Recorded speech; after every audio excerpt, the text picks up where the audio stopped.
Dostlar, bugün sizə 2 sadə bitki dəmləyərək şəkərli diabetdən tamamilə sağalmaqdan danışacağım. Bu videonu mütləq save edin və yaxınlarınıza da göndərin. Yox, əgər inanmırsınızsa, Google-da bu bitkilərin adını daxil edərək özünüz məlumatı oxuya bilərsiniz. Bunların birlikdə dəmləməsi isə çox gözəl fayda verir və şəkərli diabetdən tamamilə sağalacaqsınız. Bundan ötürü lazım olacaq bizə 1.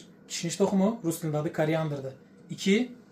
Gül dəfnə, rus dilində adı pajetnik. Belə bir qaba 10 stəkan su əlavə edirik. 2 xörək qaşığı gül dəfnə,